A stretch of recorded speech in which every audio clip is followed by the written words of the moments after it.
morning. You know, I have to make one statement on behalf of General Motors.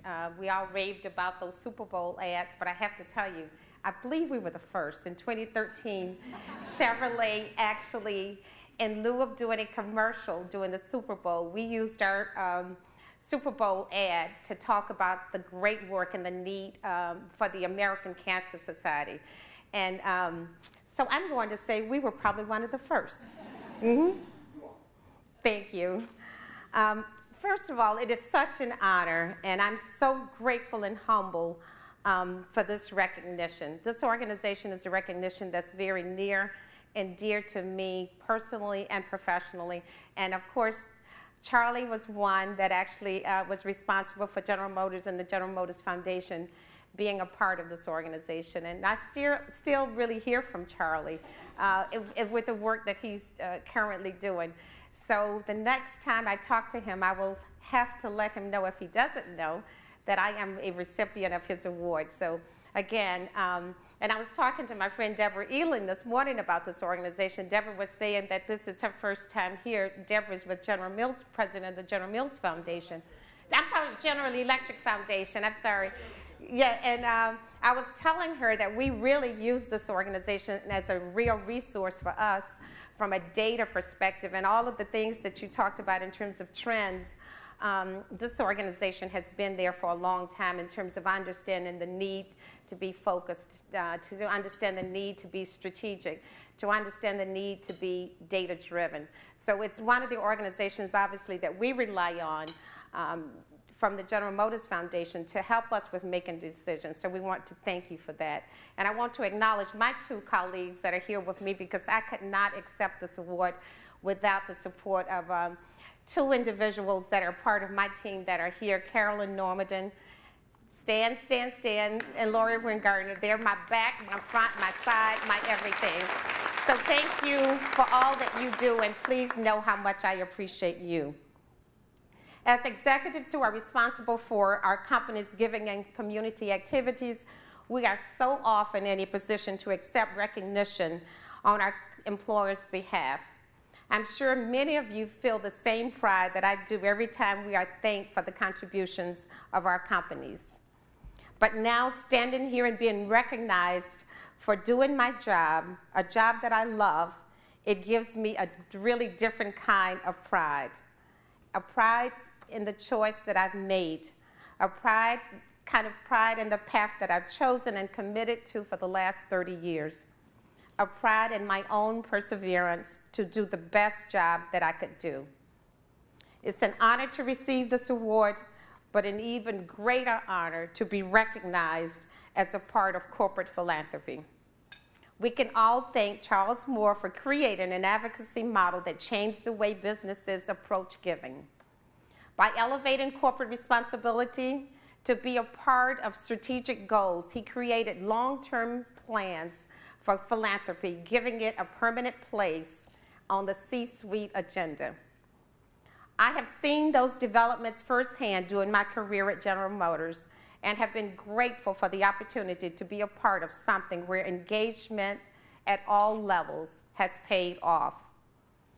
As Daryl said, I've been with General Motors my entire career, the only place I've ever worked. The last 5 at the General Motors Foundation. And we all know that that's something that's becoming pretty rare in business today. But I have always admired commitment. I believe that making a commitment possible allows us to persevere in finding purpose. In the world of corporate philanthropy, we can feel good about our contributions, especially when we see the results. Giving people opportunities they didn't have before, whether it's a purpose to purchase a home or to get a college education, and providing people support in times of need, whether it's medical treatment, food, or shelter. It's hard to think of too many jobs that can provide that kind of satisfaction. But our work is really not easy. While corporate philanthropy has been a simple premise to help businesses do the right thing by giving back, the truth is we live now in a very complicated world. a world with lots of problems, a lot of needs, and a lot of frustrations as well. All of the more reasons why we need to be the champions for optimism. We're here to rally the resources of corporate America behind solving problems, homelessness, hunger, disaster relief, improving graduation rates, and curing diseases. These are very daunting issues, and it puts other problems like paperwork and red tape and rough days all in perspective. Solving problems takes determination, a resolve, a commitment. I find my perseverance and optimism in 3 places. First, in the successes of my work. The results I mentioned earlier, seeing the first child in a family attend college, thanks to a scholarship, being able to provide quickly, desperately needed funds. A disaster, providing a veteran with a Habitat home. The rewards in this job are tremendous. And it's not just the individuals we help, but the impact that we have on entire communities. They are a source of strength, and I am always fortified when I see communities come together. Second, from my mentors. Working for a global company and doing the work I do, I have been provided the good fortune of meeting some of the world's most interesting people. One of those individuals was Dr. Dorothy Irene Height, the only woman among the leaders of the Big 6 civil rights organizations. She worked tirelessly over her career for human and civil rights. She was instrumental in planning the March on Washington in 1963, and she also founded the National Council of Negro Women. She served as an advisor to every president from Roosevelt to Obama, who delivered her eulogy at the age of 98. During our friendship, Dr. Height saw more in me than I saw in myself. In fact, she asked me to serve on her board of directors for the National Council of Negro Women. And in tears and very humbled, I said yes, because I had no idea that Dr. Height would think that I have something to offer her board of directors. Most important, Dr. Height taught me persistence. Not just hanging in there, but real persistence. Forging ahead when all is lost. Beating the drums when others stop listening. Persistence for any of us looking to make meaningful change in the world, raise a family, or be a productive citizen is essential. At any time I feel like things might not be headed in the direction that I want them to, I step back and think about her words and dig in a little bit deeper. My third source of resolve comes from our employees and retirees at General Motors. I am continuously filled with optimism when I see their level of engagement in our programs. Their commitment to service and seemingly unending desire to give back is inspiring. There is always a community in need, but thankfully, there are always good hearts with a desire to meet the needs. That's really what engagement is all about, using our roles to not only provide funding, but to create a culture of giving that inspires people to give their time, to spark a passion for involvement, to connect people with the needs so they can share the experience of making a difference. We see this in our Habitat for Humanity programs. We increased our support for Habitat this year with a $1 million donation in bills in 10 cities with GM facilities, and our focus is on getting veterans into new homes. With the help of the UAW and General Motors veterans groups, we've seen a new level of commitment with veterans helping veterans. Because we were able to touch on something meaningful to our plant employees, there has been an unprecedented amount of volunteerism at these bills. Our employees recognize that the relationship between a strong company and strong community are mutually dependent. And when we work together to solve social issues that impact where we live and do business, we all benefit. At the core of increasing engagement is increasing collaboration. Just as we saw greater success by involving groups internally, we see our greatest opportunity for impact when we increase collaboration with our partners and with our communities. The result for us has been innovative solutions to solving societal challenges.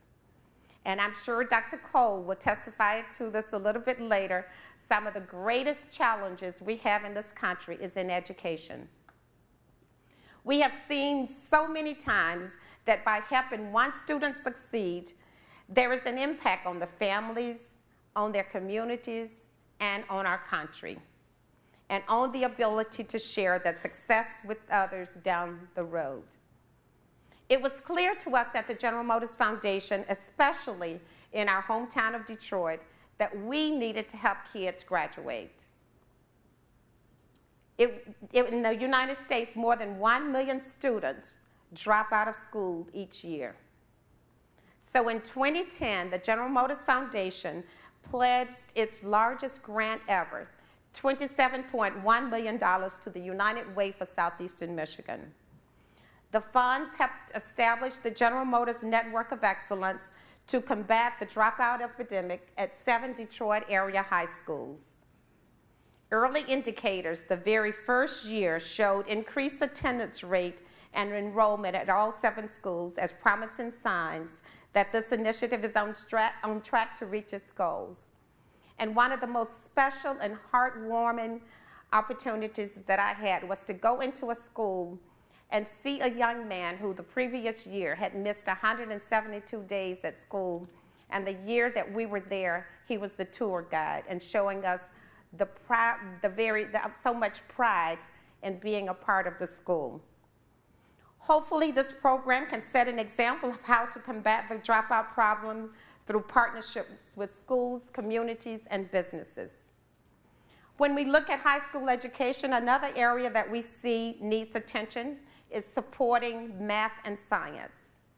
According to the U.S. Department of Education, only 16% of America's high school seniors are proficient in math and interested in studying science, technology, engineering, and math. For those of us in the technology field, this is alarming. This is why the General Motors Foundation is investing in programs to encourage students to study STEM and pursue careers in this field. This is also the major focus for our volunteer programs at General Motors. One of those programs is our Buick Achievers Scholarship Program. Since its inception, the program has provided more than $27 million in scholarships to 3,400 students interested in studying science, technology, engineering, and math, and in pursuing other fields related to the automotive industry. Our first class went in 2011, and we are so proud that this is the first year. We have our first year of graduates this year. And I am very proud to say that many of these students are or will be the first in their families to attend college and to graduate from college. The program also provides special consideration to women and minorities who want to study STEM fields. In fact, among the students who received a Buick Achievers Scholarship this year, half of the recipients are the first in their families to pursue a secondary education. 61% are women who are studying STEM, and more than half are of ethnic backgrounds. It's a big step toward not only helping young adults reach their dreams, but helping us fill the pipeline with the next generation of leaders and innovators in America.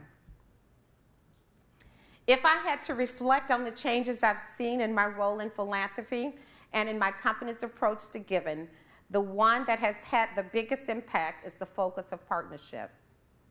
Philanthropy is a two-way and sometimes a 3- and 4-way street that requires creating long-term relationships that are mutually beneficial to the donor, the recipient, and the community. One of my greatest areas of enthusiasm comes from partnering with other groups and civic organizations to generate new approaches to ideas. We have to meet a lot of demands, not just the demand for need, but the demand from our leadership to demonstrate value, to show measurement, and to quantify success. We cannot create results-driven programs without great partnerships. A results-driven focus is also indicative of how our roles have been elevated. We do not have to prove to leadership that corporate philanthropy is necessary, but we do have to prove to them that it can be impactful and it can be strategic. I see these changes as positive. It forces us to deeply consider what has impact, what will drive engagement, and what will be that bridge between what companies can give and what communities need. Our jobs may be more intricate than they once were and increasingly sophisticated. New demands for innovative approaches, more commitment to shared value. But what I love about my job is that its core is all about helping people. It's about caring. It's about making a difference. With all of the complexity in our lives, it's nice to know that at the end of the day, that I helped someone today. And that's something that will never, never, never, ever change. Thank you very much. And Daryl, thank you, and thank you to the Committee Encouraging Corporate Philanthropy for this award.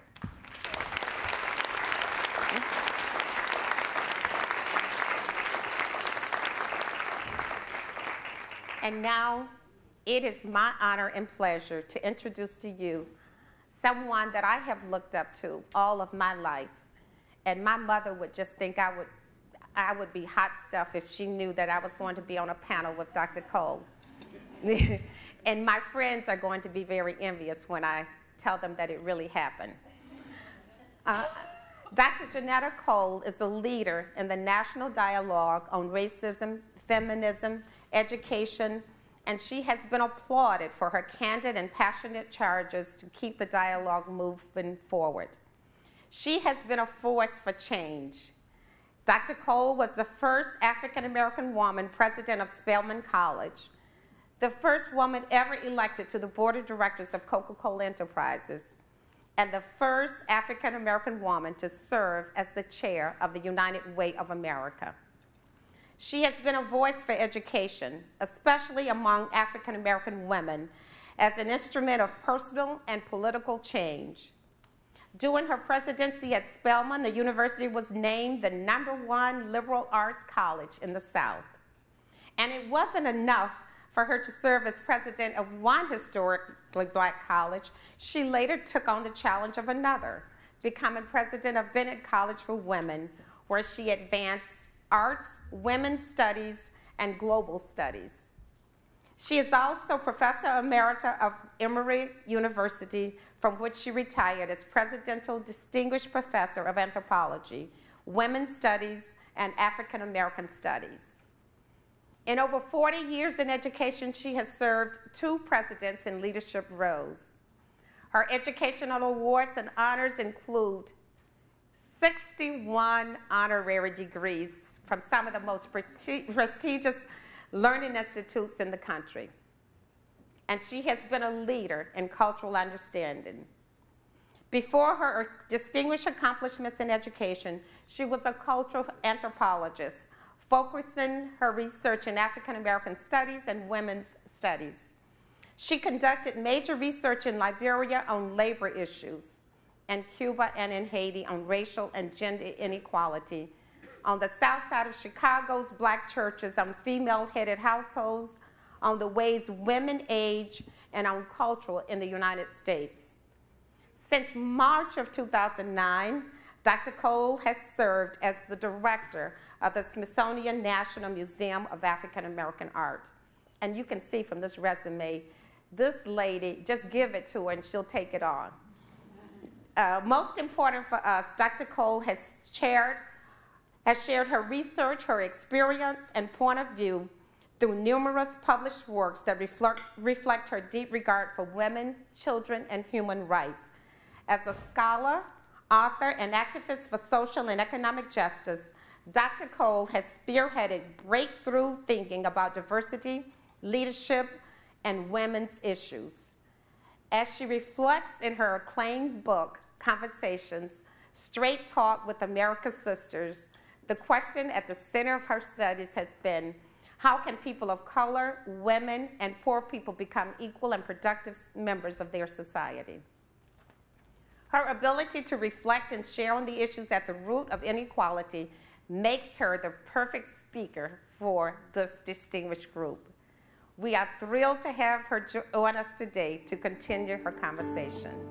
Dr. Cole, will you please join me?